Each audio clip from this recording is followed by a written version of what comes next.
Masakit mamatayan ng magulang. Pero kung isa kang magulang ay walang kasing sakit ang mamatayan ng anak. Anak dapat ang maglilibing sa magulang at hindi magulang ang maglilibing sa anak. Ikaw, kabarangay, paano mo kinaya ang ganitong klase ng pagsubok sa buhay?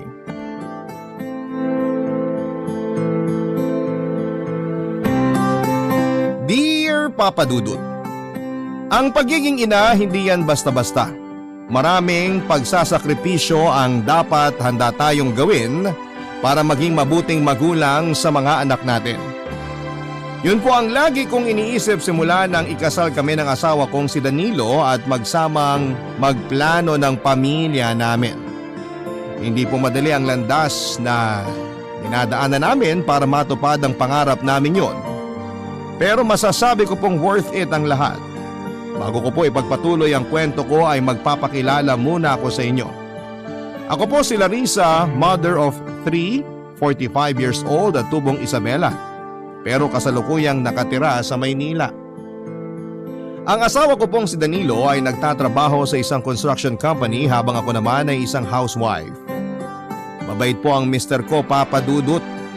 Siya na po talaga ang pinakamaalaga at understanding na lalaki na nakilala ko. Kaya naman nagpapasalamat ako sa Diyos dahil siya ang naging asawa ko. Pero nang maikasal kami ay hindi kami kaagad nagkaanak. Sa totoo lang ay yun po talaga ang unang pagsubok ng pagsasama namin na kulang na lamang ay sukuan namin. Madalas ko noong iniisip na baka hindi talaga kami magkakaanak ng mister ko. Kaya naman ipinagpasa Diyos na lang namin ang lahat, Papa Dudut.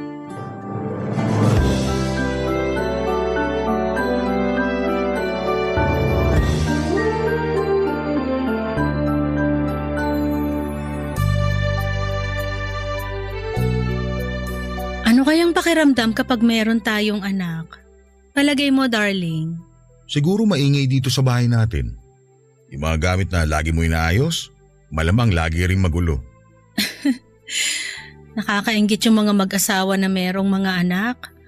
Yung iba sa kanila, 2 o 3 pa yung baby nila, samantalang tayo. Oh, nalulungkot ka na naman, darling.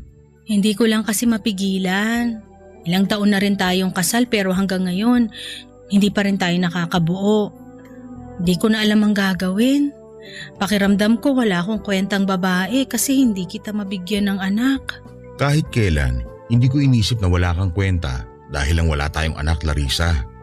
Kaya hindi tama na ganyan ang iniisip mo tungkol sa sarili mo. Pasensya ka na. Hindi ko lang talaga mapigilang mag-overthink at magkumpara. Lalo kapag nakakakita ako ng mag-asawa na may mga anak. Yung kumare ko nga pala, niyaya niya akong pumunta sa birthday party ng anak niya kaso nagdadalawang isip ako. Bakit naman? Sigurado kasi na maiinggit lang ako pag nakita ko yung anak niya. Baka maging bitter lang ako, kaya hindi na lang ako pupunta. Ay, darling, pasasaan ba naman ang palagian nating pagdarasal sa Diyos na sana pagkalooban din tayo ng sarili nating anak, hindi ba? Malay mo, isa sa mga araw na to, dinggin niya na ang panalangin natin. Huwag lang tayong mawawalan ng tiwala sa Kanya.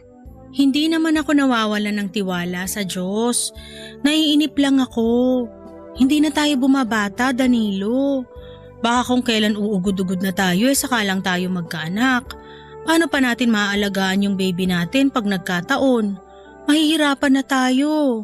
Tama ka naman, kaya nga naisip ko rin na may isa pang option na pwede nating gawin kung sakali na hindi tayo pagkakalooban ng anak. Ano yun?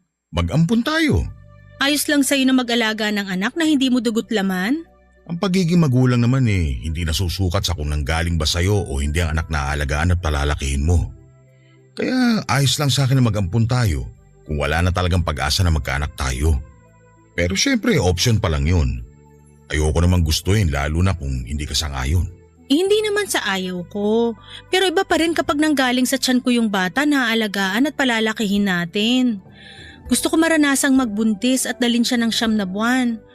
Pakiramdam ko kasi mas magiging malalim ang koneksyon namin sa isa't isa at yun ang kukumpleto sa pagiging nanay ko sa kanya.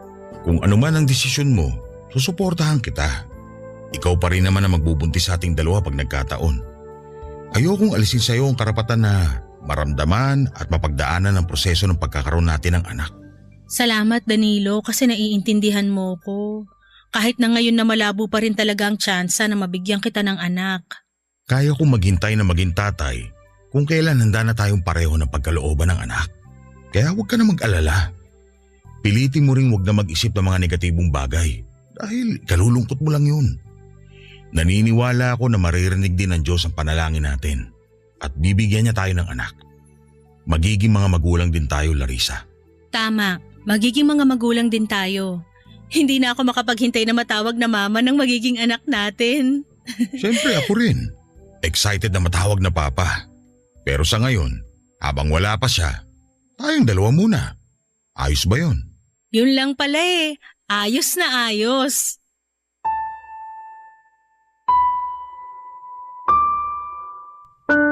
Papa Dudut, kahit na pag-usapan na namin ni Danilo ang tungkol sa pag-aampon ay hindi pa rin po namin tuluyang isinara ang isipan namin na balang araw ay diringgin ang may kapal ang panalangin namin na magkakaroon pa rin kami ng anak.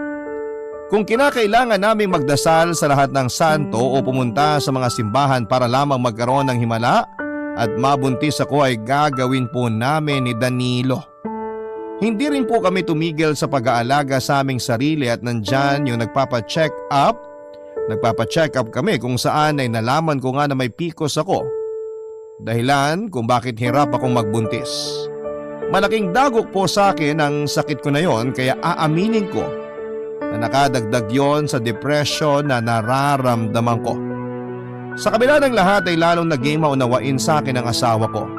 Lumipas pa po ang ilang taon na pagsunod sa mga sinasabi ng doktor na gawin ko at pag-inom ng gamot at ganoon din ang pagkakaroon ng proper exercise at bawas stress ay nagkatotoo po ang matagal na naming pangarap ni Danilo.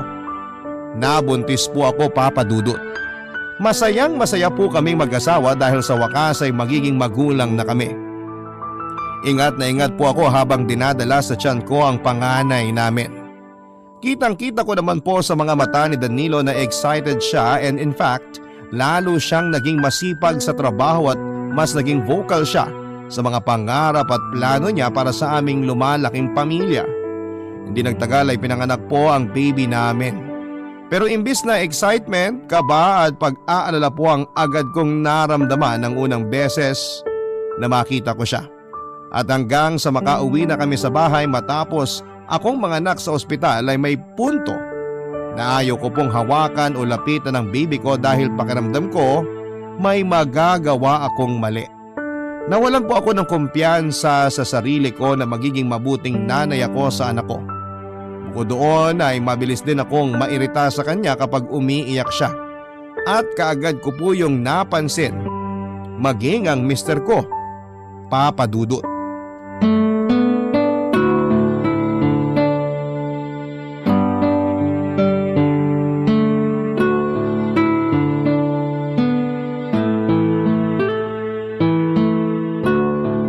Ayos ka lang ba, Larissa? Ayos lang ako. Huwag ka mag-alala sa akin. Pero parang ang lungkot-lungkot mo. Kaya hindi ko maiwasang hindi mag-alala sa'yo. Ewan ko ba, pero parang pagod na pagod ako. Simula nang umalis ka kanina papasok sa trabaho, wala na akong ibang inatupag kundi alagaan niyang anak natin. Hindi na nga ako nakapaghugas ng pinggan o nakapaglaba kasi iyak ng iyak si baby. Gusto lagi katabi ako. Sa kanya talaga ako mas napagod kaysa sa mga gawaing bahay eh. Ganun ba? Gusto mo bang mag-leave muna ako sa trabaho para samahan kayo rito sa bahay? Naku, wag na. Ilang linggo ka nang nandito simula ng mga anak ako. Alam kong tambak na rin ang trabaho mo. Diba nabanggit mo nung nakaraan na kulang ang 3 oras na overtime para matapos mo yung mga pinapagawa sa'yo na pending ng ilang araw? Oo, marami nga akong kailangan tapusin.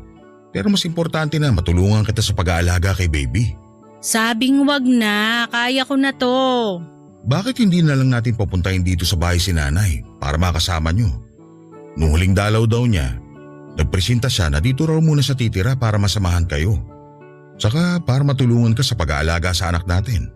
Matanda na si nanay. Madalas na nga yun magreklamo na masakit ang likod niya at mga tuhod eh. Baka imbis na isa lang ang alagaan ko, dalawa pa sila ng anak natin ang iintindihin ko. Iniisip ko lang naman ang kapakanan mo.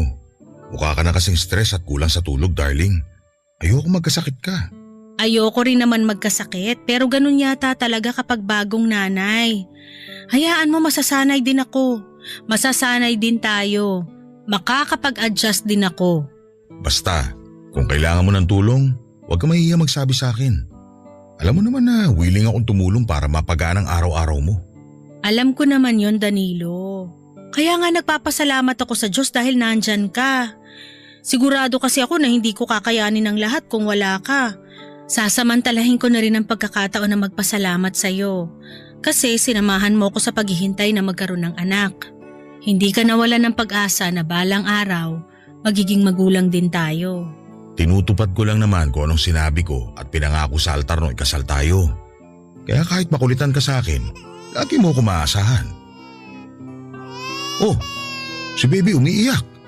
Ay, kakapatulog ko lang sa kanya kanina, ba't ang aga naman niyang nagising? Masyado ba siyang naingayan sa pag-uusap natin? Teka darling, bakit parang nagagalit ka? Hindi ako galit. Pagod lang ako. Mabuti pa puntahan ko muna ang anak natin. Baka kabaging kaya iiyak. Sige, kasi ayoko muna siyang makita. Ewan pero nagsasawa ako kapag ang hirap niyang patahanin. Larissa! Larissa! Parang mainit ang anak natin! Ano? Bukas naman ang aircon na! Hindi yun ang ibig ko sabihin! Nilalagnat ang baby natin! Halika rito! Dali! Kumpirmadong nilalagnat nga po ang anak namin kaya kaagad namin siyang dinala sa pinakamalapit na ospital, Papa Dudut. Mabuti na lamang at naagapan yon at hindi na lumala pa. Malaki po ang pagsisisi ko dahil pakiramdam ko ay napabayaan ko ang baby namin samantalang matagal namin siyang pinagdasal ni Danilo na ibigay sa amin ng Diyos.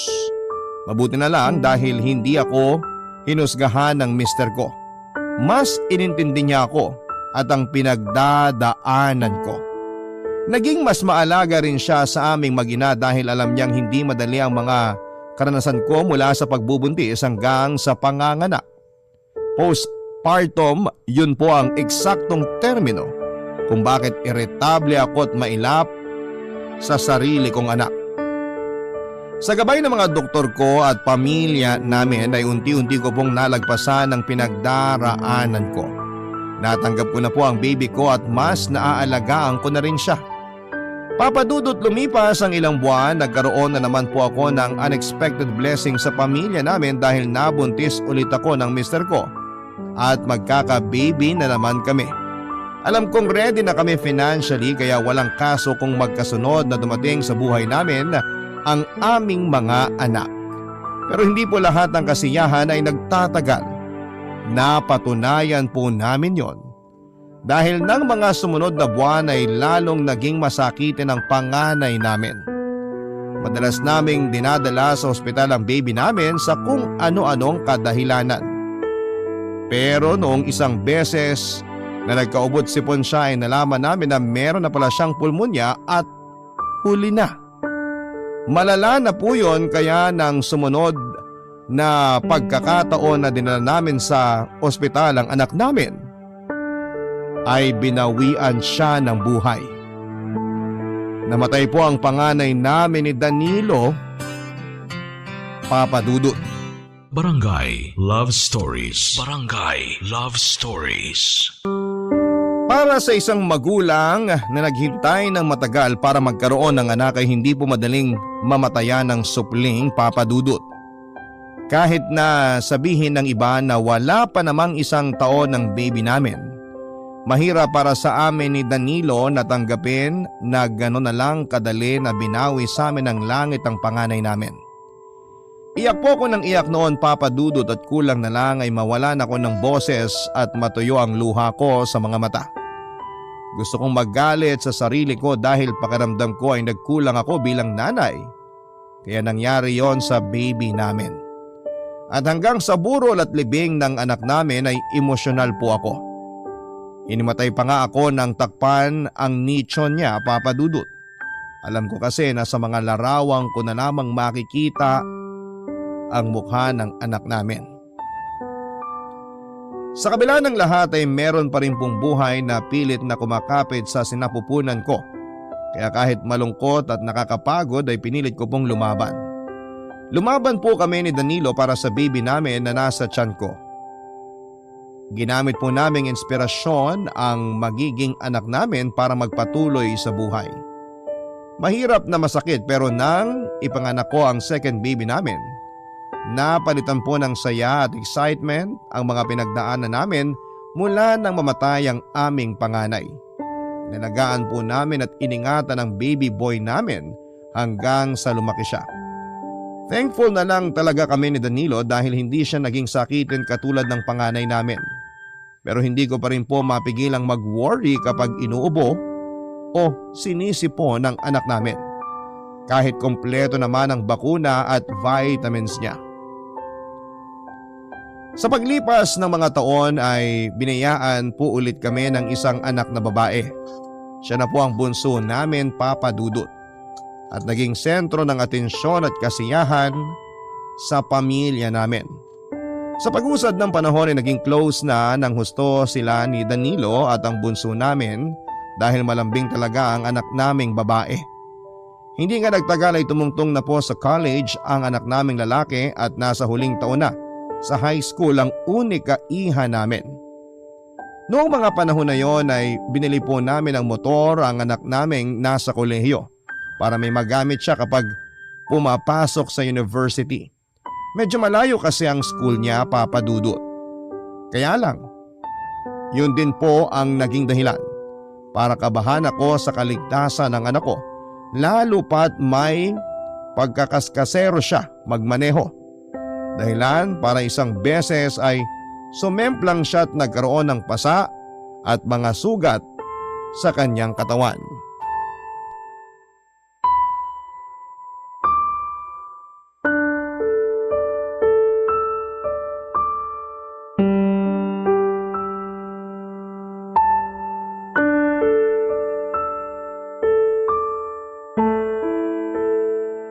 Danilo! Yang anak mo pagsabihan mo ha? Narinig mo ba kung paano ako sinagot-sagot? Akala mo hindi ako ang mama niya? Uminahon ka nga muna, Larissa. Nahihilo ko sa'yo. Kanina ka ba palakad-lakad? Paano ako hihinahon? Nakakainit ng ulo yung anak mo. Manang-mana talaga sa'yo. O bakit naman ako nadamay dyan? Kailan ko pinainit ulo mo? Ngayon, kasi hindi mo ako naintindihan. Naiintindihan kita.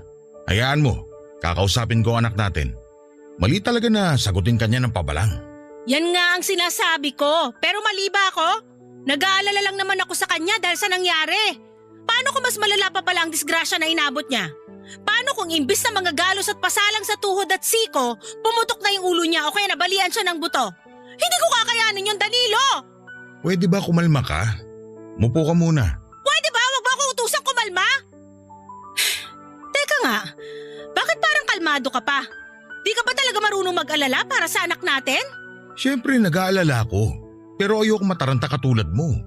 Ah, ganon. Ano, gagaya ka rin sa anak mo? Sasabihan mo rin ba ako na overacting? Hindi, pero pumirmi ka muna. Hay nako, ewan ko sa'yo! Ang akin lang, walang madudulot na maganda ang pag-aalala mo dahil sigurado ako na mula ngayon, lalo nang mag-iingat ang anak natin. Ang aksidente, hindi naman maiiwasan yan. Pero dahil sa nangyari, malamang matakot na yun pag nagbara-bara siya sa pagmamaneho ng motor niya. Pag may nangyari pa talaga na di maganda sa kanya, ikaw ang sisisihin ko. Dapat talaga hindi ka na pumayag nung nagpabili ng motor yung anak mo. Parang hindi naman yata tama yan. Kasi pareho naman tayong sumang-ayon na kuhanan siya ng motor para may magamit siya sa pagpasok sa school. Ilang buwan na rin naman tayo nirereklamuhan ng anak mo dahil napapagod siya sa pagkocommute. Oh, baka naman sa akin mo pa rin isisi na malayo kasi ang school na pinasukan niya, ha? Ah, basta! Kasalanan mo pa rin! Darling, walang mangyayaring masama sa anak natin. Kaya huwag ka na mag-alala.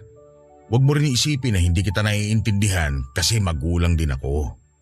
Nung tumawag ka sa akin kanina para sabihin na sumemplang ang anak natin, nagmamadali akong makauwi galing sa trabaho kasi nag-aalala ako ng gusto. Pasensya ka na. Masyado lang ako nadala ng mga pangyayari. Alam ko naman nakabado ka rin nun. Sinong hindi kakabahan? Tatay ako, anak ko yun. Mabuti ka mo dahil sinabi ng bunso natin na hindi naman malala yung mga sugat ng kuya niya. Yung pagkakatawag mo kasi sa akin kanina parang… Huwag mo lang ituloy. Susungal-ngalin talaga kita. Biro lang, ikaw naman. Nakuha mo pa talaga magbiro samantalang seryoso ang nangyayari? Pinagagaan ko lang ang sitwasyon. Huwag ka na magalit. Pambihira ka naman kasi. Kausapin mo yung anak mo ha kasi sumasakit ang ulo ko sa kanya. Pagsabihan mo siya. Ipaintindi mo na nag-aalala lang kamo tayo. Hindi niyo ako masisisi kung maging overprotective ako sa anak namin Papa Dudut dahil ayoko na pong maulit na mamatayan ng anak. Pag nangyari pa yon ay baka hindi ko na kayanin pa. Nasasaktan lamang ako doon sa parte na habang pinagsasabihan ko ang anak naming lalaki na mag-ingat sa susunod ay sinabihan niya akong OA. Hindi naman daw po malala ang injury niya at nangyayari talaga ang pagsemplang sa lahat ng may motor. Yun po ang kinalungkot ko ng husto ng mga panahon na yon. Na siya namang sinabi ko kay Danilo. Alam ko po na naiintindihan ako ng mister ko dahil magulang din siya. Masakit din sa kanya na mawala ng anak pero mas hindi ko po maatim na maranasan pa ulit yon. Kaya lalo akong naging mahigpit sa dalawa naming anak Papa Dudut. Nandyan yung hindi ko na pinagamit ng motor ang anak naming lalaki dahil natatakot ako na baka may mangyaring masama sa kanya. Dinabugan niya pa nga ako at inaway pero nanindigan po ako na ako ang masusunod sa pamamahay namin. Kahit si Danilo ay walang nagawa sa desisyon ko Papa Dudut dahil alam niyang bubungangaan ko siya kapag kinontra niya ako. Yung anak ko namang babae ay mas sinigpitan ko lalo na kapag uuwi galing sa school. Sinusundo ko na rin siya para alam kong ligtas siyang makakarating sa bahay namin kahit na ilang beses na siyang nagsasabi na huwag ko na yung gawin dahil malaki na raw siya. Pero binabaliwala ko po ang sentimiento ng mga anak ko at mas pinakinggan ko ang sarili ko. Para sa akin ay hindi nila alam ang pakiramdam ko bilang nanay nila na nag-aalala sa mga anak dahil wala pa naman sila sa posisyon ko para maunawaan yon. Sa kabila ng lahat ay hindi pa rin ako mapakali Papa Dudut. Kahit alam kong nasa pamamahay ko lamang ang mga anak ko, may mga gabi na hindi ako pinapatulog ng mahimbing dahil kung ano-anong masasamang bagay ang napananaginipan ko Papa Dudut.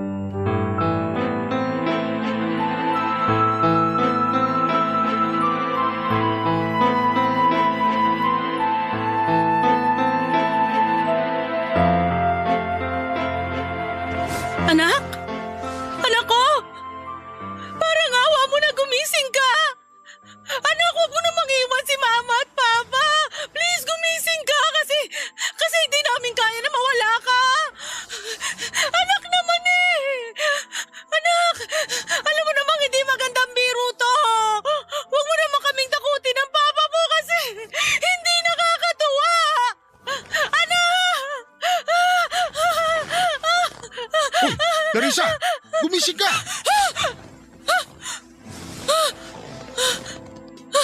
Danilo, Nananaginip ka ng masama. Ayos ka lang ba? mukha ba akong ayos lang? Danilo, namatay ang anak natin sa panaginip ko. Ano sa palagay mong mararamdaman ko? Hindi ko kayang mawala ang anak natin. Ikamamatay ko yon. Nanaginip ka lang. Hindi totoo na namatay ang anak natin. Natutulog siya ngayon sa kwarto niya. Pero hindi siya sumabay sa atin sa hapunan kanina kahit ilang beses ko na siyang tinawag. Sinabi lang niyang busog siya. Malamang nagtatampo pa rin yun dahil hindi mo pa rin siya pinapayagang magmotor. Pero nakita kong lumabas din siya sa kwarto niya para kumain. Huwag ka na mag-alala. Ang hirap naman ang sinasabi mo. Nanay ako, Danilo. Anak ko ang pinag-uusapan natin dito. Parang gusto ko tuloy siyang puntahan sa kwarto niya ngayon. Anak ko rin siya, Larissa.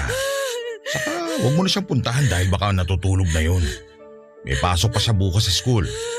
Sigurado magtataka yun kung bakit mo siya biglang pinuntahan. Pero parang hindi hindi na ako makakatulog dahil natatakot ako.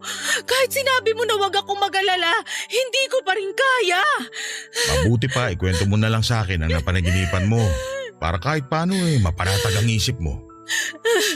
Naaksidente raw ang anak natin at namatay. Tapos iyak ako ng iyak kasi hindi ko matanggap ang nangyari sa kanya. Napakabata pa niya para mawala sa atin, Danilo. Paano na lang kung magkatotoo yun? Sabi sa akin ng nanay ko, ang panaginip daw babala sa totoong buhay. Kumbaga, masamang pangitain na hindi natin dapat binabaliwala. Ikaw na may sabi, panaginip lang yan. Para sa akin, hindi yan totoo. At hindi magkakatotoo. Ligtas ang anak natin. Hindi siya mawawala sa atin. Sana nga tama ang sinasabi mo kasi hindi ko kakayanin. Ayoko na uli mawalan ng anak dahil sobrang sakit nun. Para ako masisiraan ng ulo kaya sana lang talaga. Tama ka na panaginip lang yun. Halika nga rito. Yakapin na lang kita.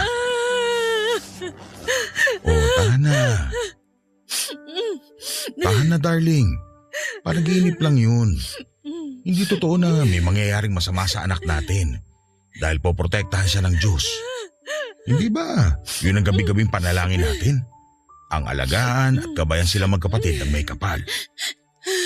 Oo, Danilo. Dahil higit na mas makapangyarihan ng Diyos kesa sa atin ang mga magulang nila. Tama. Kaya magiging maayos din ang lahat. Okay ka na ba, darling? Okay na ako. Salamat kasi nandyan ka. Lagi lang ako nandito. Sandali lang ha. Ikukuha muna kita ng tubig bago tayo bumalik sa pagtulog. Takot na takot po ako nang magising mula sa bangungot na yon kung saan ay namatay daw ang anak ko. Mabuti na lamang dahil nasa tabi ko si Danilo para aluhin at samahan niya ako, Papa Dudut. Natatandaan ko pa na nanlalambot ang buong katawan ko at nanginginig ang boses ko ng gabing yon. Kung tutuusin ay hindi po yun ang unang gabi na dinalaw ako ng masamang pangitain sa panaginip. Sa sobrang dami ay hindi ko na mabilang kung ilan. Ewan, wala naman akong third eye o psychic ability pero kinukutuban po ako ng masama, Papa Dudut. Ayoko pong magpadala sa isiping yon kaya sinunod ko ang payo ni Danilo na baliwalain ang masamang pangitain ko. Nagdasal din po ako ng husto para maprotektahan ng Diyos ang mga anak namin. Nang sumunod na mga araw ay tuluyan na nga pong nawala sa isipan ko ang tungkol sa masamang panaginip. Kaso, may nangyari pong hindi ko inaasahan. Dahilan para sa ikalawang pagkakataon ay madurog ang puso namin ni Danilo bilang mga magulang. Yon ay nang itakas ng anak naming lalaki ang motor niya nang makuha niya ang susi sa kwarto namin ng asawa ko. Nalaman na lang po namin yon matapos may makapagsabi sa amin na nasangkot siya sa isang aksidente. Kung saan, Papa Dudut, ay sumalpok ang motor niya sa puno ng mangga. Sa may highway at dead on the spot ang aming anak, Papa Dudut. Barangay Love Stories. Barangay Love Stories. Tulala po ako nang makarating ang balitang yon sa pamilya namin at nanginginig ang buong katawan ko habang papunta kami sa ospital ng araw na yon, Papa Dudut. At nang makumpirma nga po namin ang katawan ng aming anak, ang namatay ay napahiyaw po ako at humagulhol. Kulang na lamang ay mawalan ako ng lakas ng tuhod dahil sa mga nangyari. Hindi ko po alam kung ano ang gagawin ko dahil blanko po ang isipan ko at para akong masisiraan ng ulo ng panahon na yon, Papa Dudut. Gusto kong magwala, gusto kong manuntok at manipa para lamang mailabas ang bigat ng kalooban ko sa mga nangyari kahit na alam kong hindi yon makakatulong para mabuhay ulit ang anak ko. Kaso ang sakit-sakit, Papa Dudut, parang pinupunit po ang puso ko ng libu-libong piraso. Parang pinipiga ang pagkatao ko. At kahit hanggang sa burol ng anak namin ay hindi po ako mapakalma ng asawa ko, Papa Dudut. Iyak po ako ng iyak at nagmamakaawa rin ako sa harap ng kabaw ng anak namin na mabuhay siya. Kahit alam kong imposibleng mangyari yon. Bilang isang ina ay wala nang sasakit pa sa mga nangyari. Wala nang sasama pa sa realidad na namatayan ka ng anak ng higit sa isang beses. Hindi ko po alam kung paano haharapin ang mga susunod na araw, Papa Dudut, dahil pakiwari ko ay kasama niyang namatay ang puso ko. Kasabay noon ay hindi ko mapigilang sisihin ang mister ko dahil hindi siya nakinig sa masamang mga pangitain ko, Papa Dudut.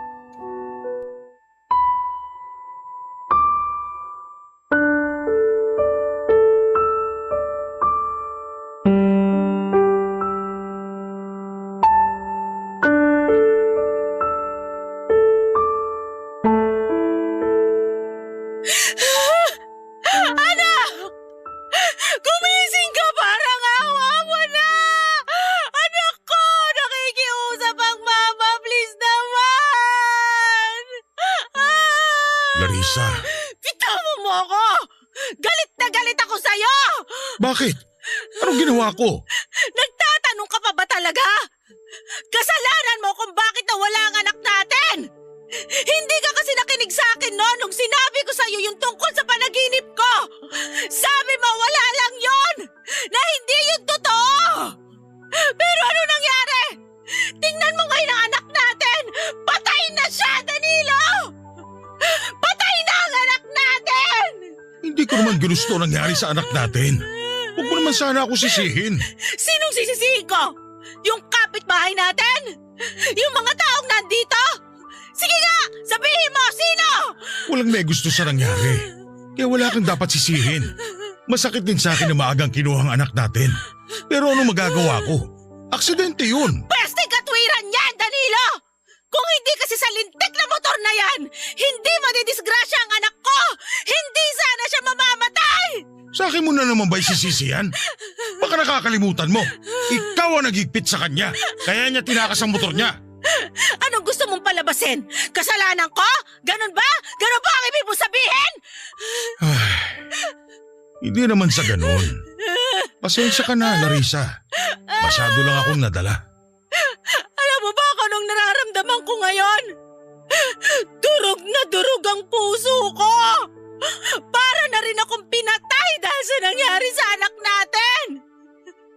Paano na lang tayo magpapatuloy kung kulang na ang pamilya natin? Sige nga, sagutin mo! Ang bata-bata pa ng anak natin na hindi pa siya nakakapagtapos ng pag-aaral, hindi pa nagkakaroon ng sariling pamilya, hindi pa niya na-enjoy ang buhay niya tapos kinuha na siya sa atin!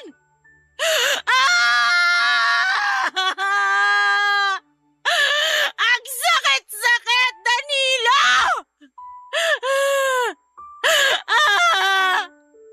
Bilang nanay, hindi ko deserve na maranasang mawalan ng mga anak! Alam ko, hindi talaga madali ang pinagdadaanan natin. Kung bakit ba naman kasi hindi ako nakinig nun sa kutob ko? Kung bakit kasi binaliwala ko yung masamang pagitain ko? Hindi sana mawawala sa akin ang anak ko! Hindi sana siya kukunin ng kamatayan! Danilo, hindi ko na alam ang gagawin ko! Para ako mababaliw! Para ako masisiraan ng ulo! Huminahon ka muna, Larissa. Paano ako hihinahon? Sige nga! Paano? Sabihin mo! Patay na ang anak natin! Hindi na siya babangon dyan sa kabaong na hinihigaan niya kasi iniwan na niya tayo! Bakit kailangan mangyari ito sa atin? Ginawa naman natin ang lahat para maging mabuti at maalagang magulang. Pero bakit pinaparusahan naman tayo ng langit?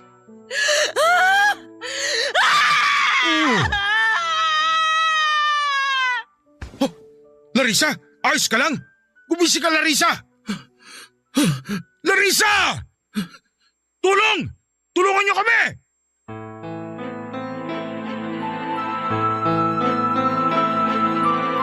Papa Dudut, gusto ko pong magalit sa Diyos dahil pinaglaruan niya ang puso ko.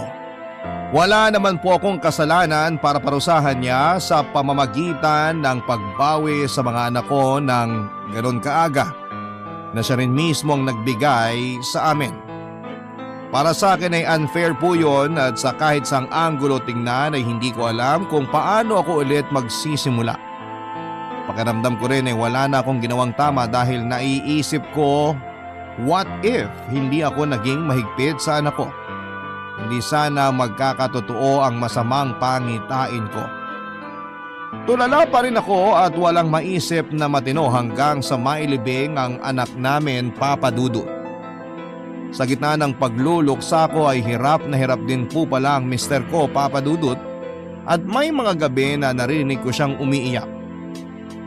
Hirap din po siyang makatulog samantalang ako naman po ay yung tulog ng tulog. Kapag tinatanong ko si Danilo kung ayos lamang siya ay sinasabi niyang ayos lang siya. Alam ko na hindi lang ako ang nagluluksa sa pamilya namin dahil hirap din po ang anak naming babae. Doon ko na-realize na kailangan ako ng pamilya namin dahil hindi namin malalampasan ang pagsubok na ibinigay sa amin kung hindi kami sama-sama na magtutulungan.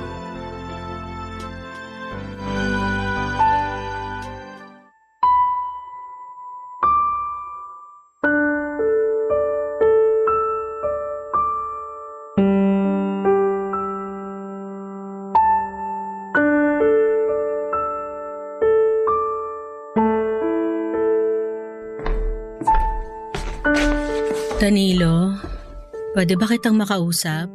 Sige, tungkol saan? Gusto ko munang humingi ng tawad kasi naging makasarili ako nitong nakaraan.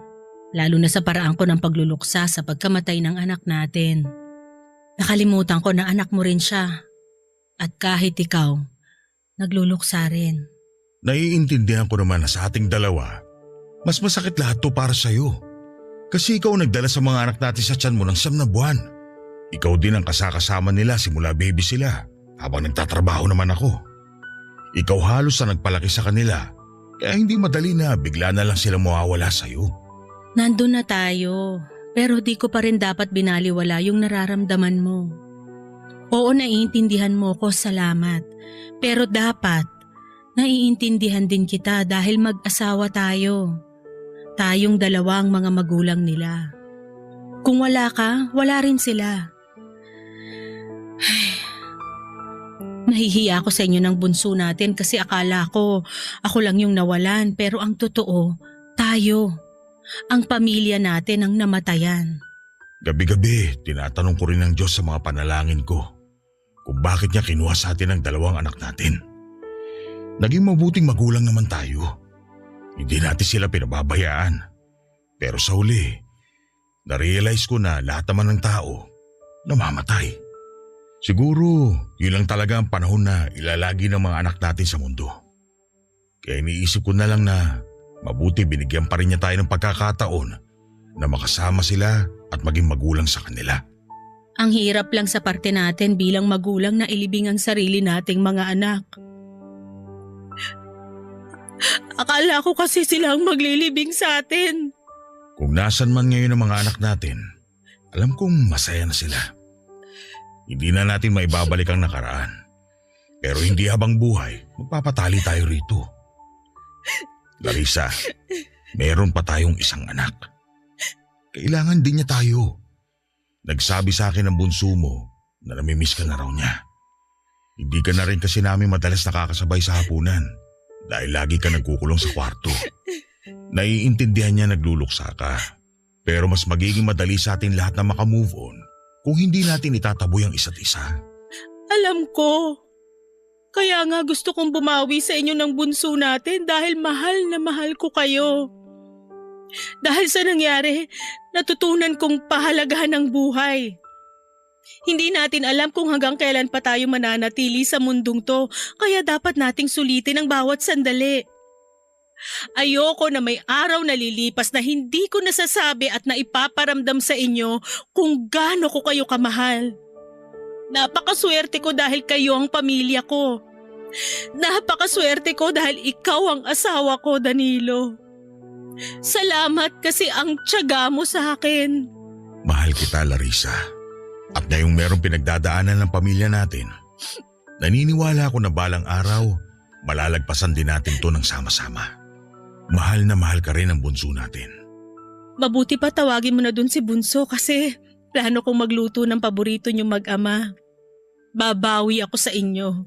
Sige, sigurado matutuwa ang anak natin kasi na-miss niya ang luto mo.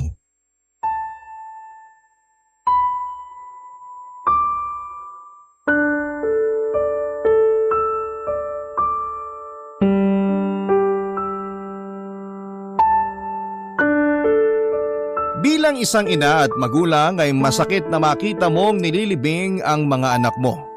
At kulang na lamang ay magkapera-peraso ang puso mo kapag nawala sila sa iyo. Mahirap makapag-move on at aminado ako na may mga gabi na naiiyak pa rin ako, Papa Dudut, dahil nagiging sariwa sa alaala ko ang pagkamatay ng mga anak namin ni Danilo. Pero sa awa ng Diyos ay unti-unti na kaming nakapag-move on at nagpapatuloy sa buhay. Ganoon naman, hindi ba? Nabibigyan lang ng puwang sa puso natin yung sakit pero hindi naman ito tuluyang nawawala. Sa kabila ng lahat ay inisip ko na lamang na may dahilan ng lahat. Na balang araw pag inadya ng langit ay magkikita at magkakasama kami ulit ng mga anak ko sa kabilang buhay. Sa kasalukuyan ay nasa mabuting lagay naman po ang bawat isa sa amin at naging pampawala ko ng stress ang pakikinig po ng Barangay Love Stories. Maganda po kasi ang mga storya na tinatampok ninyo at ang pinakapaborito ko ang tungkol sa pamilya. Nakaka-relate po kasi ako kaya naisipan ko rin po magsulat, Papa Dudut. Hanggang dito na lamang po ang aking liham. Maraming salamat po sa inyong programa and more power sa inyong istasyon. Ang inyo pong kapuso at kabarangay forever, Larissa. Barangay Love Stories.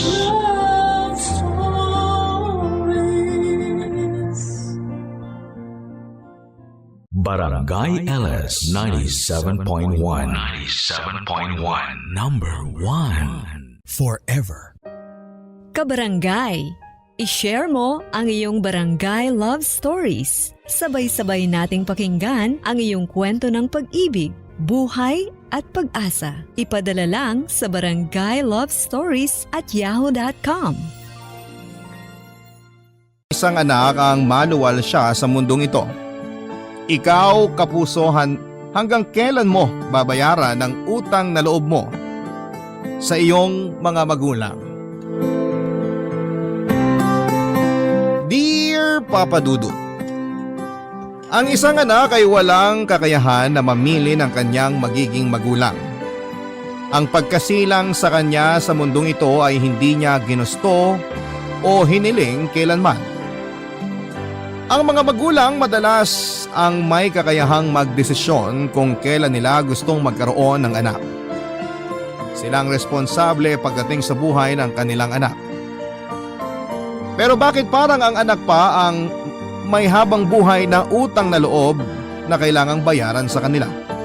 Kahit na hindi naman niya hiniling na mabuhay sa mundong ito. Hi Papa Dudut, just call me Eileen. 30 years old, taga Cavite at nagtatrabaho bilang quality assurance sa isang opisina sa Makati. Aaminin ko na hindi talaga ako mahilig makinig ng drama sa radyo pero dahil paborito ko kayong DJ at ng kaibigan ko, pati na rin po ang programa ninyong Barangay Love Stories kaya naisipan ko na sumulat na rin para makapagbahagi ng kwento kong may aral na maiiwan sa mga nakikinig ngayon.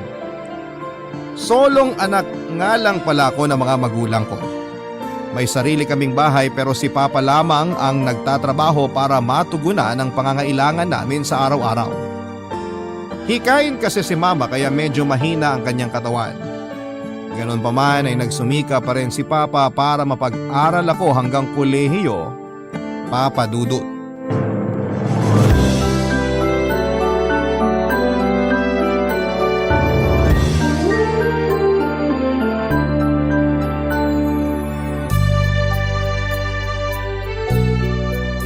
Ano, Eileen? Sakto na ba ang lasa nitong sinigang na bangus na niluto ko? Opo, Ma. Sakto na po yung asim ng sabaw. Ang sarap. Talaga? Sana magustuhan din ng papa mo. Sigurado po ako na magugustuhan to ni Papa kasi pareho kami ng panlasa eh. Tsaka lahat naman din ng niluluto nyo, masarap po talaga, Ma.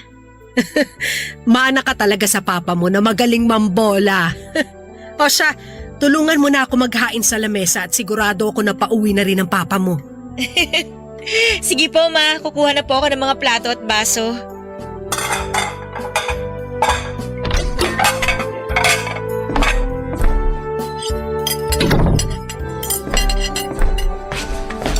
Ay, nakakapagod talaga ang traffic. Pa, sakto po ang uwi nyo kasi katatapos na po magluto ni Mama. Ang sarap po ng sinigang na bangus niya. Masarap naman talaga magsinigang ang mama mo. Amoy pa lang nitong sinigang mo, ang sarap na talaga, mahal. Paborito mo kasi yan, kaya amoy pa lang nasasarapan ka na kaagad. Ma, maniwala ka sa akin. Lahat naman po ng niluluto ninyo, masarap. Tama ang sinabi ni Eileen. Kaya nga pinakasalan kita kaagad kasi sobrang sarap mo magluto. Ay, oo nga pala. Bukas wala akong pasok sa trabaho. Bakit po pa? Hindi naman po holiday bukas, di ba? Oo, hindi nga. Kaya lang kasi, nagtitipid ngayon yung furniture shop na pinagkatrabahuhan ko. Matumal lang benta. Kaya kaysa magbawas ng mga tauhan, babawasan na lang daw nilang araw ng pasok namin sa trabaho. Di ibig sabihin nun, mababawasan din ang kikitain mo sa trabaho? Ganun na nga, mahal. Pasensya na, ha? Kailangan na naman tuloy natin magtipid sa mga susunod na araw, lalo na't malapit ng bayaran ng tuition ni Eileen. Wala yun. Ako nang bahala pagdating sa pagbabudget kaya wag mo nang alalahanin yun. Pa, Ma, ano po kaya kung maghanap din ako ng part-time job? Bakit mo naman gagawin yun? Kaya ko pa naman kayong buhayin ng mama mo. Oo nga po, kaya lang kasi nahihirapan na rin po kayo sa mga gastusin pati na rin si Mama. Pero paano naman ang pag-aaral mo kapag nagtrabaho ka? Part-time job lang naman po kung sakali. Hindi ko po pababayaan ang pag-aaral ko. Wag na, Eileen. Hindi mo na kailangan gawin yun. Kasya pa naman ang kinikita kong pera para sa mga gastusin dito sa bahay. Pati na rin sa pang-tuition mo. Payagan niyo na po ako, Pa. Promise, pagbubutihan ko pa rin po ang pag-aaral ko. Ay, tsaka na natin pag-usapan yan. Ayoko rin kasi na mapagod ka. Mas gusto ko na nakafocus ka lang sa pag-aaral mo hanggang sa makatapos ka. Basta, sa ngayon, ayoko muna na mag-part-time job ka. Papadudot medyo maagang naging mag-asawa ang mga magulang ko. Hiling daw kasi yon ng mga lolo at lola ko. Ang bumuo nga ng pamilya sina papa at mama para makita raw ako ng mga magulang nila. Natupad naman nila yon dahil ilang taon lang pagkatapos akong isilang ay namatay na rin sina lolo at lola. Naging maayos naman daw ang relasyon at pagsasama nila lalo na at may sarili na silang bahay na tinitirhan noon. Hindi rin gaanong mataas ang presyo ng mga bilihin kaya lang habang tumatagal, doon na nila nararamdaman ang hirap ng buhay lalo na nga nang magsimula na akong mag-aral. Kaya para sa akin, naisip ko noon na mas mabuti pa siguro kung hindi kaagad sila nagpakasal o gumawa ng anak.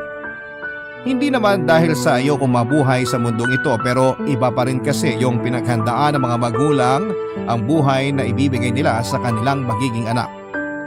Iba pa rin yung may maayos na preparasyon para hindi sila nahihirapan. Kagaya noong mga panahon na nag-aaral na ako sa kolehiyo. Kaya naman sa huli pinayagan na rin ako ni Papa na mag-part-time job. Papa Dudut.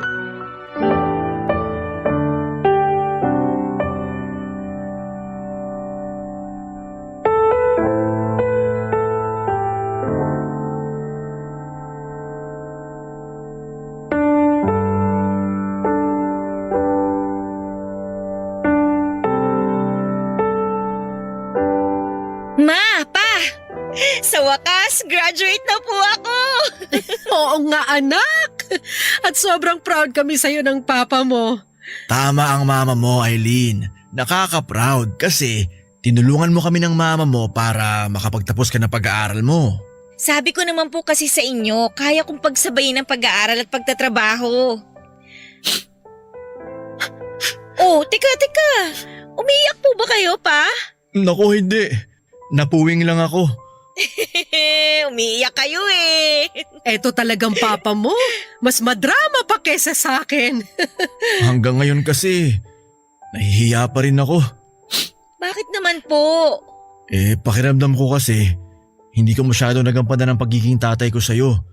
Dapat hindi kita hinayaan na magtrabaho habang nag-aaral. Ginawa ko po yun para makatulong sa inyo. Kaya hindi nyo po kailangan na mahiya. Pero, muntik ka na rin hindi makagraduate, di ba?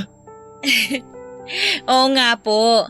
Dahil dun sa isang incomplete na final grade ko sa major subject. Pero nagawan ko naman po ng paraan dahil naipasa ko yung special exam na binigay sa akin ng professor ko. Wala pong kinalaman ng pagpa-part-time job ko ron, pa. Di meron pa rin. Kasi sobrang nahirapan ka na pagsabayin ng pag-aaral at pagkatrabaho. Kung hindi kita pinayagan na magtrabaho nun, mas makakapag-focus ka sa pag-aaral mo. Pero kung hindi naman po ako nag-part-time job, kayo lang po ni mama yung mahihirapan lalo na pagdating sa pagbabudget para sa mga gastusin.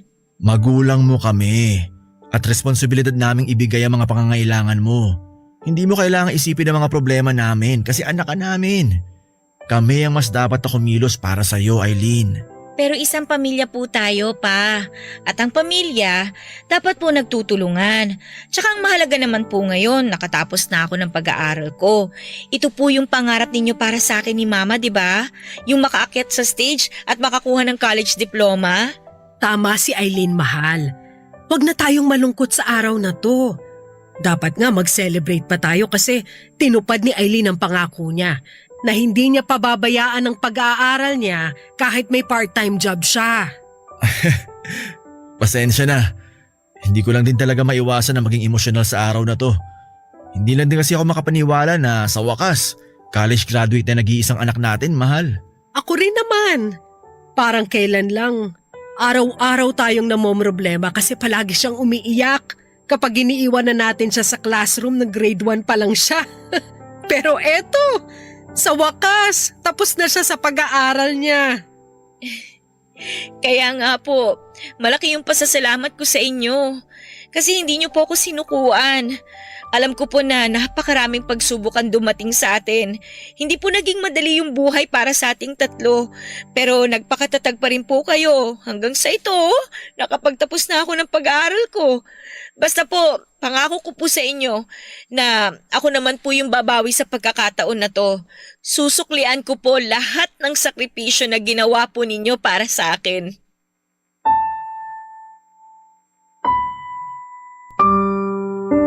Papa Dudut, nakita ko ang pagsusumikap ng mga magulang ko para mabuhay at mapag-aral nila ako. Kahit nasa bahay lang, si mama ay palagi niya akong inaasikaso lalo na kapag alam niyang pagod ako sa part-time job ko. Kapag umuwi ako noon sa bahay ay pinagtitimplan niya kaagad ako ng kape at pinaghahandaan ng merienda. Tatanungin niya rin ako kung anong ulam ang gusto ko para sa hapunan. Gusto niya raw kasi na kahit papaano ay mabawi ko ang pagod ko mula sa part-time job ko. Si Papa naman ay tutol talaga noong sabihin ko na nakapasa ako sa interview para makapag part-time job. Ayaw niya kasi na maapektuhan ang pag-aaral ko. Ayaw niya nang nahihirapan ako pero dahil na rin siguro nagsisimula na kaming magipit sa pera ay pinayagan na rin niya ako. Sinabi lang niya sa akin na kapag nahihirapan ako na pagsabayin ang pag-aaral at pagtatrabaho ay bitawan ko na raw ang pangalawa para mas makapag-focus ako sa pangarap naming tatlo na makapagtapos ako ng kolehiyo. At dahil nga sa suporta ng mga magulang ko ay natupad ko ang pangarap nila na makagraduate ako. Para sa akin ay malaki ang utang na loob ko sa kanila at gagawin ko ang lahat para mabayaran yon, Papa Dudut. Barangay Love Stories. Barangay Love Stories. Papa Dudut, kaagad din naman akong nakahanap ng trabaho. Pero hindi pala madali ang maging regular sa isang kumpanya. Palaging natatapos ang kontrata ko at hindi na re-renew pa. May ilang taon din akong ganon at nahihirapan talaga ako kapag natatapos ang kontrata ko sa trabaho. Ayoko kasi nang nagtatagal ako sa bahay namin. Hindi dahil sa ayokong makasama ang mga magulang ko, kung hindi dahil ayokong maging pabigat sa kanila. Nahihiya ako sa kanila kapag nababakante ako at nahihirapan na maghanap ng trabaho. May oras kasi noon na natagalan bago ako matanggap ulit sa trabaho at halos naubos na rin ang ipon ko. Kaya naman hanggat maaari hindi ko inahayaan na magtagal na wala akong trabaho dahil gusto ko talagang makatulong sa mga magulang ko. Mabuti na lamang at pagkalipas ng ilang taon ay naging regular na rin po ako sa isang kumpanya. Ayun nga lang sa Makati yun at medyo nahihirapan ako sa pagbiyahe ko sa pang-araw-araw. Pero ayos lang. Basta malaki ang naitutulong ko noon sa mga magulang ko pagdating sa mga gastusin sa bahay, Papa Dudut.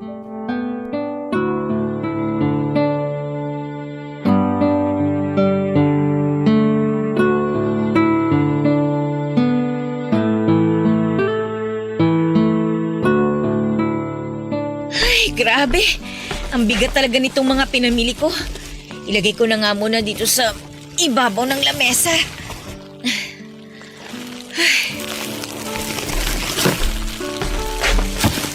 O Aileen! Nakauwi ka na pala! Mahal! Nandito na si Aileen! Oh anak, ang dami mo naman yatang pinamili. Medyo po, pa.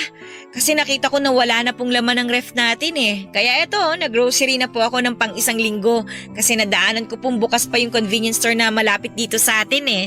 Dapat nag-text ka na malapit ka na dito sa bahay para naabangan ka namin sa may garahe at natulungan ka naming bitbitin tong mga pinamili mo. Empty bat na rin po kasi yung cellphone ko kaya hindi na ako nakapag-text. Bumili ka na rin pala ng makakain natin sa hapunan. Opo ma, bumili po ako ng spaghetti, fried chicken, tsaka buko salad dun sa katabing restaurant ng convenience store. Mabuti na lang pala at hindi pa ako nagluluto ng ulam natin. Bakit parang ang dami mong binili para sa hapunan, Aileen? Eh kasi gusto ko po sana mag-celebrate tayo ngayon, kahit ito lang po sa bahay. Kinausap po kasi ako ng supervisor namin kanina at pinapirma niya po ako ng kontrata dahil regular na po ako sa trabaho. Ibig sabihin, regular ka na talaga ngayon sa kumpanya nyo? Opo ma! At marami po akong benefits na makukuha mula sa trabaho ko. Magkakaroon po kayo ng healthcare insurance, may yearly appraisal din po kami sa sweldo namin. Tapos iba pa po ang 13-month pay ko sa company bonus kapag December na. Ang ganda pala talaga dyan sa pinagtatrabahuhan mo ngayon. Maganda po talaga kaya natuwa ako nang sabihin ng supervisor namin na regular employee na po ako doon. Nakakatuwa naman anak. Kapag nagkataon, mapapaagang pag-resign ko sa furniture shop. Ano pong ibig niyong sabihin pa? Nagkwento kasi ang papa mo kanina. Napapagod na raw siya magtrabaho kasi ang liit na lang ng sinusweldo niya dun sa furniture shop. Matagal ko na rin talagang gusto mag-resign at umito na lang sa bahay. Ilang taon na rin kasi ako nagkatrabaho. Hinihintay ko lang talaga na maging regular ka na dyan sa trabaho mo para pwede na ako mag-resign. Pero hindi po ba masyado pang maaga para mag-resign kayo? Ang ibig kong sabihin pa, kaka-regular ko pa lang din po kasi sa trabaho ko. Oo nga, pero kung ikukumpara yung sweldo ko sa kinikita mo, mas malaki yung iyo. Sigurado ako na kahit hindi na ako magtrabaho, mabubuhay na tayo ng mama mo sa kikitain mo dyan sa kumpanya nyo. Huwag kang mag-alala, Aileen. Hindi pa naman kaagad magre-resign ng papa mo sa trabaho. Sinabi ko kasi sa kanya na pag-isipan niyang mabuti ang desisyon na gagawin niya. Matanda na kami kaya pag nag-resign siya, baka hindi na siya makahanap pa ng ibang trabaho. Bakit pa ako magtatrabaho kung may maayos naman ng trabaho ang anak natin, mahal? Sigurado naman ako na hindi niya tayo pababayaan. Kasi pinag-aral at pinagtapos natin siya ng koleyo. Hindi ba, anak? Opo, syempre naman po. Sandali lang po ha. Ilalagay ko lang po sa ref yung mga grocery ko para lumog po tong lamesa natin. Papa Dudut, wala pang isang taon mula nang maregular ako sa trabaho ay huminto na nga sa pagtatrabaho si Papa. Nag-resign siya sa pinagtatrabahuhan niya at mula noon ay ako na ang sumano ng lahat ng mga gastusin sa bahay. Mula sa mga pagkain, bills hanggang sa pati mga bagong gamit sa bahay na gusto ng mga magulang ko. Madalas kasi silang magpabili sa akin ng mga appliances o mga furnitures lalo na kapag darating ang fiesta sa lugar namin. Dapat daw ay may bagong gamit na makikita mga bisita sa loob ng bahay. Kaya naman kahit na hindi kailangan basta gusto nila papa at mama ay ibinibigay ko yon sa kanila. Kahit mga gadget na gusto nila, Papa Dudut. Basta pasok sa budget ko ay ibinibigay ko kung ano man ang hilingin nila sa akin. Yun kasi ang parang ko ng pagtanaw ng utang na loob sa kanila. Gusto ko na maramdaman nila na ginagampanan ko ang responsibilidad ko bilang anak nila. At dahil ako na ang tumatayong breadwinner sa bahay ay doon na rin ako naglakas loob na sagutin ang manliligaw kong si Renan, Papa Dudut.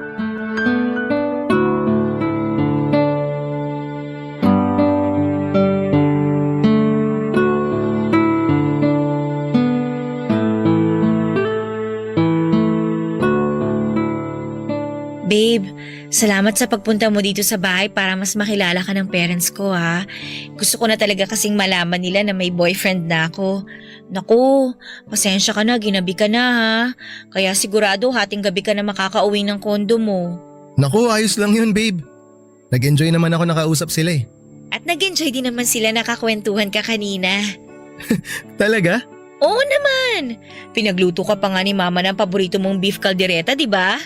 Oo, ang sarap nga nun eh. Walang-wala yung kaldereta na niluluto ng mami ko. Pero babe, sa tingin mo, nagustuhan nila ako para sa'yo? Para kasing medyo tahimik sila kanina habang nagdi-dinner tayo. Lalo na yung papa mo. Hindi siya masyado nagsasalita. Ganun lang talaga si Papa. Nakilala mo na siya dati, di ba? Nung pinakilala kita sa kanila na manliligaw ko, may pagkasuplado talaga siya. Lalo na kapag mabagal ang internet connection dito sa bahay. Mahilig kasi yun mag-Facebook eh. Tsaka tumambay sa iba pang mga social media. Kaya kapag mabagal ang internet, ayun, umiinit din yung ulo niya. Ganun ba? Para kasing iba yung mood nila kanina ng mama mo nung malaman nila na boyfriend mo na ako. Mas kinakausap pa nga nila ako nung hindi mo pa ako boyfriend eh. Pero baka tama ka, iba lang yung mood nila kanina, lalo na ni Tito. Oo, ganun nga. Wala lang talaga sa mood si Papa. Sige na babe, umuwi ka na kasi baka matraffic ka pa pabalik ng Makati. Okay, sige, sakay na ako sa kotse. Pumasok ko na rin sa loob ng bahay niyo. I-text mo ako kapag nakauwi ka na ha. Bye! Ingat ka! Bye!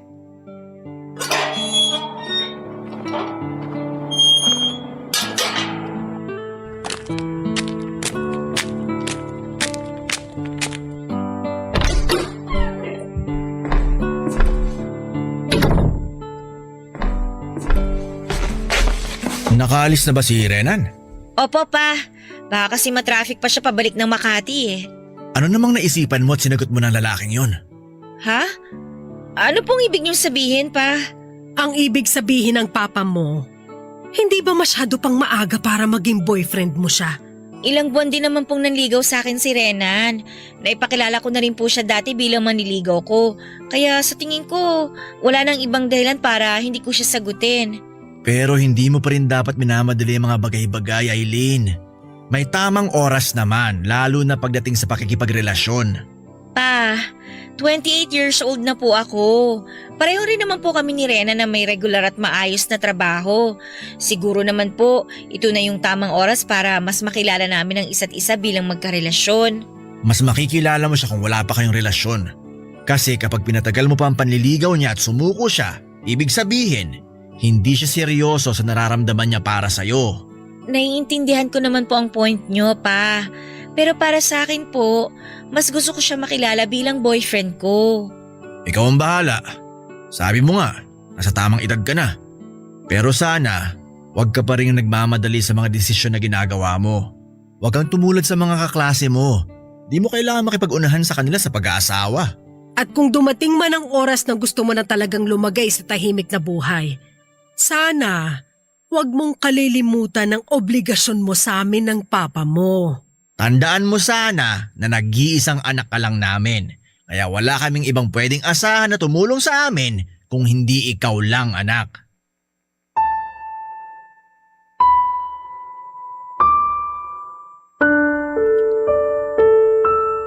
Papadudot, halos 80% ng perang kinikita ko sa trabaho ay napupunta sa mga bayarin sa bahay o sa mga magulang ko. Nagpakabit na rin kasi kami ng internet connection at yung mahal na package pa ang kinuha namin. Dahil yon ang pinili ni mama. Kaya naman dumagdag pa yon sa bills na kailangan kong i-budget sa sweldo ko. Kasunod noon ay hiniritan ako ni Papa na gusto niya ng bagong TV para sa kwarto nila ni Mama na ibinigay ko rin naman sa kanila. Tapos aircon naman ang hiniling ni Mama sa akin at iba pang mga bagong gamit na binigay ko din sa kanila.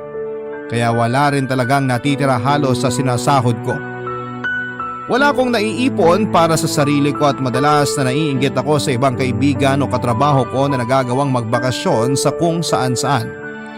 Dahil wala silang pinagkakagasusan sa mga magulang nila.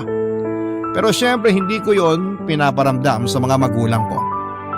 Papadudot mula nang ipakilala ko si Renan, kina Papa at Mama madalas nila akong pinapaalalahanan na huwag munang mag-aasawa.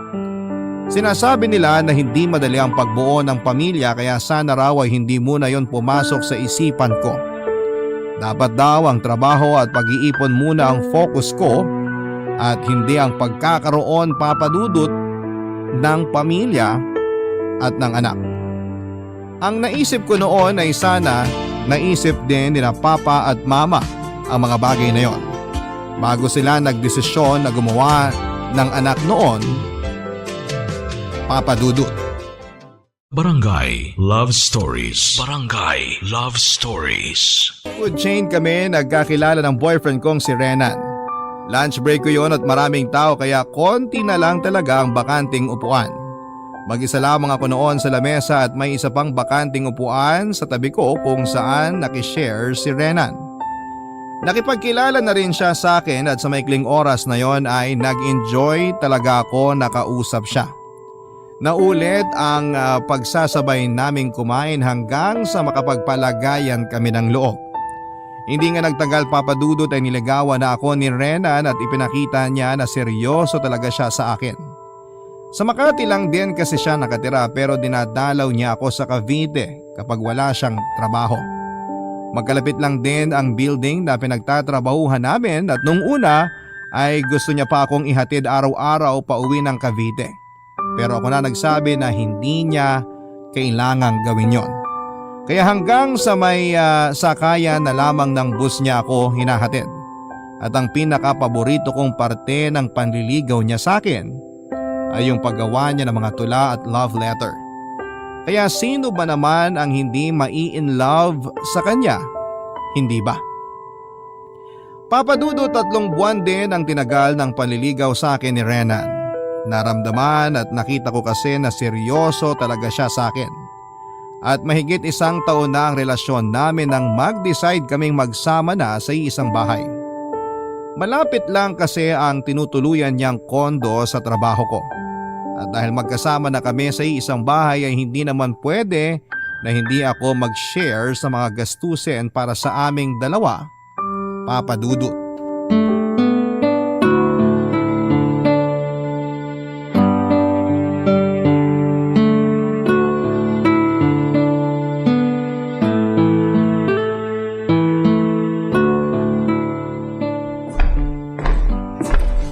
Ay, grabe.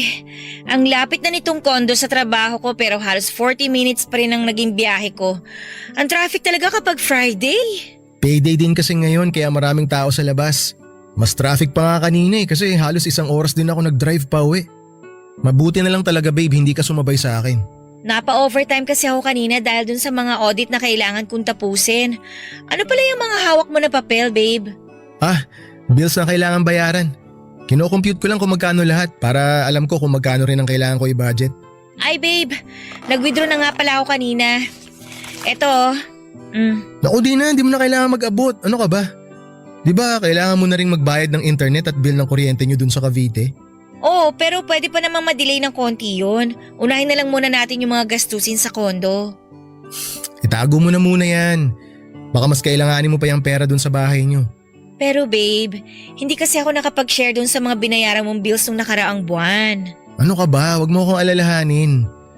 Tsaka babe, alam ko na wala na halos natira sa savings mo kasi nga binili mo yung request na bagong sofa set ng mama mo.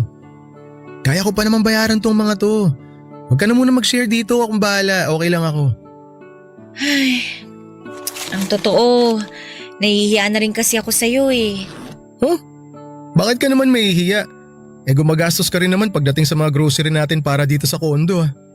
Pero maliit lang naman ang nagagastos ko kumpara sa'yo. Ano ka ba? Hindi naman to contest eh. Gets ko na maliit na lang ang natitira sa'yo kada sahod. Kaya konti na lang yung perang na itatabi mo para sa sarili mo. Alam ko naman na lagi ka nagpapadala ng pera sa parents mo eh. At kapag alam nila na malapit na ang sweldo mo, nagre-request na sila ng mga bagong gamit para sa bahay nyo. Pero ayos lang naman sa akin yun kasi nga parents mo sila eh. At alam ko na ikaw lang ang inaasahan nila na tutulong sa kanila. Ay, kaya nga minsan napapagod na talaga ako. Anong ibig mo sabihin babe? Habang tumatagal napapansin ko na parang may mali na sa ginagawa ko o ginagawa ng parents ko eh. Pakiramdam ko, masyado na ako naaabuso. Baka naman pagod ka lang, kaya mo nasasabi yan. Siguro nga babe. Pagod na akong suportahan at tulungan sila. At mahirap man aminin, minsan nararamdaman ko na pagod na ako maging anak nila. Imagine, kaka-regular ko lang sa trabaho, nag-resign na kagad yung papa ko para magstay na lang sa bahay. Kahit pwede pa naman sana naming pagtulungan yung mga gastusin doon. Pero hindi eh, inaasa na lang nila sa akin ni mama lahat. Alam mo sa totoo lang, nakakainggit ka, tsaka yung ibang mga kaibigan ko.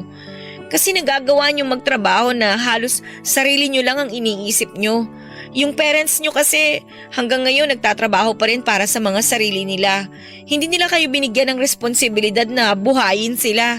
Samantalang ako, ito, kumakayod para sa mga magulang ko. Ikaw na rin ang nagsabi sa akin dati na gusto mong bumawi sa kanila.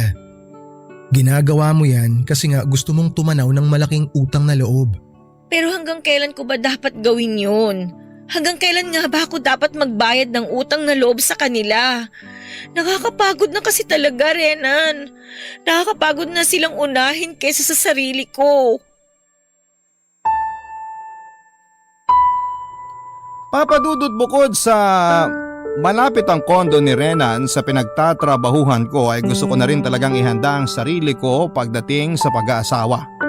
Kaya pumayag ako sa gusto ni Renan na magsama na kami sa iisang bahay. Mag 30 years old na kasi ako noon kaya naman para sa akin ay oras na para i-ready ko ang sarili ko tungkol sa buhay pag-aasawa. Kailangang matuto na akong mag-budget, maging good partner at humawak ng pera na para sa aming dalawa. Kaya lang ng mga oras na yon ay hindi ko yon magawa ng tama dahil na rin sa patuloy na pag-aabot ko ng pera sa mga magulang ko. Noong mag-umpisa na hindi ako masyadong umuwi sa bahay namin sa Cavite, wala naman akong naririnig na kahit na anong negatibo mula sa mga parents ko. Nag-text naman kasi ako na kinarenan ako matutulog kapag ganon. Tapos ay palagi akong nag-iiwan ng pera sa kanila.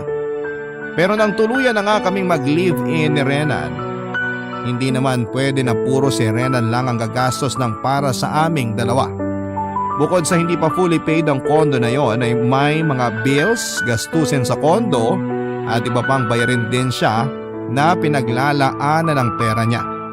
Kaya naman doon na ako nagsimulang mas ayusin ang pagbabudget ko ng pera.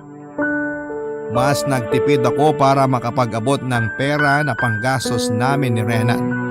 At kasama sa pagbabudget na yon ay ang pagtitipid ko sa binibigay kong pera sa mga magulang ko, Papa Dudut.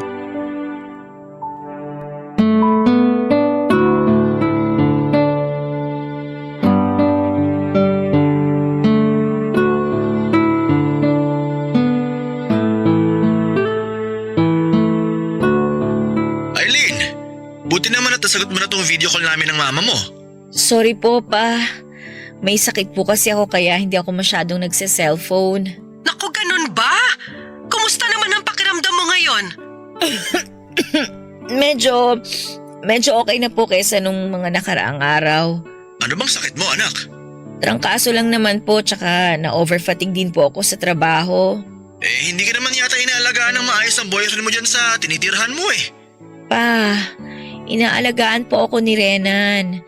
Kaya nga po hindi na ako nagpa-confine kasi kasama ko siya dito sa bahay. At talagang maasikaso po siya. Lumabas lang po siya saglit ngayon para bumili ng gamot ko. Baka naman kasi masyado mong pinapagod ang sarili mo sa trabaho. Ang sabi ko sa'yo, magpahinga ka rin, di ba? Ang dami po kasing holiday nito mga nakaraang araw. Kaya panay din po yung overtime ko kasi sayang yung double pay na ibibigay ng kumpanya sa amin. Kahit na. Dapat hindi mo pa rin inaabusong katawan mo. Ay, nga pala Eileen. May binibentang speaker na may kasama ng amplifier ang ninong Gary mo. Ang sabi ko, itatanong ko muna sa'yo kung kukunin natin. Mukha namang maayos pa tsaka maganda talaga ang tunog nung subukan ko yun sa bahay nila. Pero di ba po may speaker pa tayo dyan sa bahay? Oo nga, pero luma na yun nandito. Hindi na nga maganda yung tunog ng speaker na yun eh. Nasa magkano po ba yung binibenta ni Ninong, pa? Mura lang naman, nasa 7,000. Ha? 7,000? Ang mahal naman po nun, pa. Yan nga rin ang sabi ko sa papa mo. Masyadong mahal. Galing kasing Saudi yun kaya ganun ang presyo. 15,000 talaga ang bili ni pare doon. Pero halos kalahati na lang ang presyo na binigay niya sa atin. Ano Eileen? Pwede ko na bang sabihin sa kanya na kukunin natin yon? Kahit ano, bawasan mo na lang konti yung allowance na bibigay mo sa amin ng mama mo. Sige po. Pwede naman, kaya lang baka sa susunod na buwan ko pa po maibigay yung pambayad ha. Natitipid din po kasi ako ngayon eh. Magbabayad din po kasi kami ni Rena ng para dito sa kondo. Bakit naman kailangan na pati ikaw magbigay pa ng pera para sa pambayad niya ng kondo? Kasi po dalawa na kami ni Rena na nakatira dito sa kondo, pa. Oo nga, pero siya ang lalaki. Dapat siya lang ang gumagastos lahat para sa'yo. Kaya nga hindi ko maintindihan kung bakit kailangan mo pang bawasan ang perang pinapadala mo dito sa amin eh. Bakit kailangan na pati kami tipirin mo? Pa, sinabi ko naman po sa inyo yung dahilan. Nagsasama na kami ni Renan dito. Kaya kailangan na magtulungan rin kaming dalawa pagdating sa mga gastusin. Pero paano naman kami mga magulang mo? Nagpapadala pa rin naman po ako ng pera sa inyo, di ba? Ayun nga lang po, kailangan nating magtipid ng konti kasi may ibang pinagkakagastusan na rin po ako dito. Nasaan na ba yung Rena na yan ha? Lumabas nga po siya pa para bumili po ng gamot ko. Bakit niyo po ba siya hinahanap? Gusto ko siyang kausapin. Hindi niya dapat ginagawa sa'yo yan. Hindi ka dapat niya hinihinga ng pera para sa mga gastusin niyo dyan sa kondo niya. Hindi po ako hinihingian ni Rena ng pera, pa. Kusa po ako nagbibigay sa kanya kasi nga po, dalawa na kaming responsable sa mga bayarin dito. Mali pa rin yun. Siya ang lalaki. Kaya dapat siya lang ang gumastos lahat para sa'yo. Kasi kung patuloy kang papayag na maghati kayo sa mga gastusin, paano naman kami ng mama mo? Nag-iisang anak ka lang namin, Eileen. Huwag mo naman sanang kalimutan yun. Kaya nga pinilit ko na makapagtapos ka ng pag-aaral mo. Kasi ikaw lang ang pwede naming asahan na tumulong sa amin. Huwag mo naman sanang baliwalain lahat ng sinakripisyo namin ng mama mo para sa'yo. Papa Dudut, hindi ko alam kung anong klaseng mindset meron ng mga magulang ko. Sa totoo lang ay hindi ko na sila naiintindihan. Pakiramdam ko kasi noon, kaya nila ako ginawa at pinanganak sa mundong ito ay para maging lifetime insurance nila. Binigay ko naman ang lahat ng pangangailangan nila. Bawat hilingin nila sa akin, pinagsusumikapan ko na maibigay sa kanila. Mga gamit, appliances sa bahay, pagpapaayos ng bahay namin, halaman na gusto ni mama, mga gadget na gusto ni papa at kung ano-ano pa. Inispoil ko talaga silang dalawa dahil gusto ko na maramdaman nila na ginagawa ko ang lahat para mabayaran ang utang na loob ko sa kanila. Tinupad ko rin naman ang pangako ko na hindi ko sila pababayaan at babawi ako sa kanila. Pero parang kulang pa rin ang mga ginagawa ko na yon. Kaya naman nagkasagutan talaga kami ni Papa hanggang sa sinabi ko na lamang na uuwi ako sa susunod na linggo para ipahakot ang ibang gamit ko. Papa Dudut, pagkatapos kong makuha ang ibang gamit ko sa bahay ni Papa ay hindi na kami masyadong nag-uusap pa. Nagpapadala na lamang ako ng pera sa bank account ni mama para sa mga panggastos nila. Ang gusto ko sana ay bigyan ng puhunan sina papa at mama para makapagtayo sila ng tindahan o anumang negosyo para sa kanilang dalawa. Pero sinabi ni papa na hindi nila kailangan yon. Matatanda na raw sila para mag-asikaso pa ng mga negosyo na kagaya ng sinasabi ko. Pero sinubukan kong ipaliwanag sa kanila na wala namang masama kung susubukan nilang magtayo ng tindahan, lalo na't walang masyadong tindahan sa lugar namin. Pero para kay Papa, may edad na sila para maghanap buhay at obligasyon ko naman na sila ang buhayin ko. Papa Dudut, sa loob ng ilang taon na pagtatrabaho ko para sa mga magulang ko ay hindi naman siguro masama kung piliin ko naman na simulang isipin at asikasuhin ang sarili ko.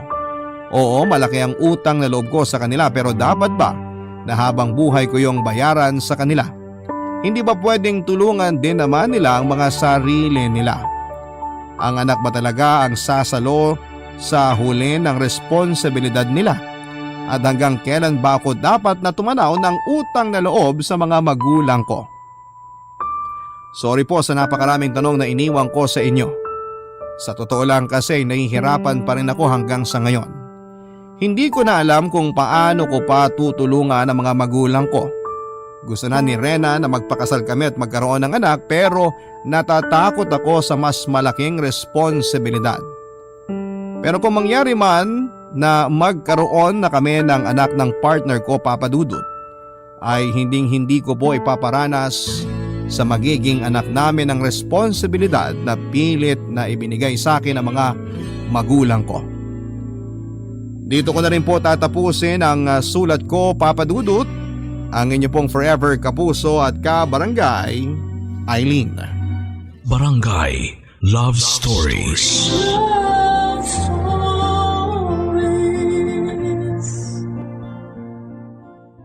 Barangay LS 97.1. 97.1. Number 1. Forever. Kabarangay, i-share mo ang iyong barangay love stories. Sabay-sabay nating pakinggan ang iyong kwento ng pag-ibig, buhay at pag-asa. Ipadala lang sa barangaylovestories@yahoo.com.